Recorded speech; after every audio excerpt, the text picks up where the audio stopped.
হাতে নতুন আইফোন আর আইপ্যাক, সেই শখ মেটাতে মাত্র ১৭ বছর বয়সে মারাত্মক এক সিদ্ধান্ত নিয়ে ফেলেছিলেন যুবক।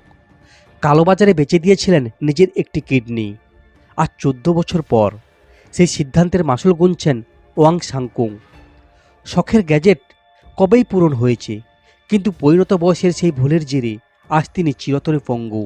ক্ষণেকের ভালো লাগা মানুষকে কোথায় এসে দাঁড় করিয়ে দেয়, তার জ্বলন্ত উদাহরণ এই যুবক। আন্তর্জাতিক সংবাদ মাধ্যম সূত্রে খবর, চীনের এক গরিব পরিবারের সন্তান ওয়াং ২০১১ সালে একটি আইফোন 4 এবং আইপ্যাক 2 কেনার জন্য মরিয়া হয়ে ওঠেন। কিন্তু পরিবারের আর্থিক অবস্থা ভালো না হওয়ায় তার পক্ষে তা কেনা সম্ভব ছিল না। সে সময় সোশ্যাল মিডিয়ায় চ্যাটবক্সে এক অঙ্গ পাচারকারীর সঙ্গে আলাপ হয় তার। পাচারকারীরা তাকে প্রস্তাব দেয়, একটি কিডনি বিক্রি করলে ভারতীয় মুদ্রায় ২.৫ কোটি টাকা পাওয়া যাবে। ওয়াং ভেবেছিলেন একটি কিডনি নিয়েই তিনি দিব্যি সুস্থ জীবন কাটাতে পারবেন। সেই লোভে পাচারকারীদের ফাঁদে পা দিয়ে ফেলেন তিনি। এরপর হুনার প্রদেশের একটি ছোট্ট শহরে পাড়ি দেয়। সেখানে একটি অনিরাপদ স্থানীয় হাসপাতালে তার অস্ত্রোপচার করা হয়। অস্ত্রোপচারের পর কোনো রকম পরিচর্যার ব্যবস্থা ছিল না। কিডনি বের করে নেওয়ার পরই তাকে টাকা দিয়ে বাড়ি পাঠিয়ে দেওয়া হয়। নতুন অ্যাপেল গাজের হাতে পেয়ে বাড়ি ফেরেন ওয়াং, কিন্তু তার সেই আনন্দ বেশি দিন টেকেনি। কয়েক মাসের মধ্যেই তার শরীরে সংক্রমণ ছড়াতে শুরু করে।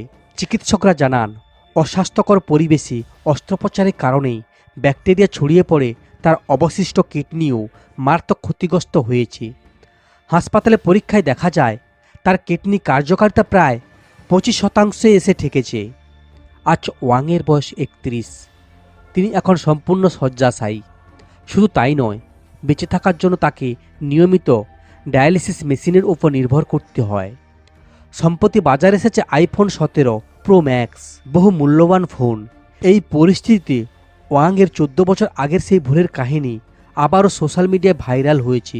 বহু তরুণ তরুণী গ্যাজেটের লোভে অঙ্গ বিক্রির মতো ভয়ঙ্কর পথে পা বাড়ানোর কথা ভাবে। ওয়াংয়ের জীবন কাহিনী তাদের কাছে একটি বিরাট শিক্ষা।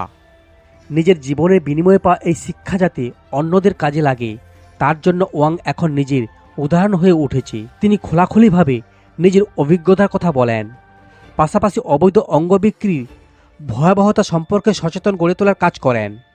তার আশা, তার কাহিনী শুনে হয়তো কিছু তরুণ তরুণী ভুল পথে পা বাড়ানোর থেকে বিরত থাকবেন।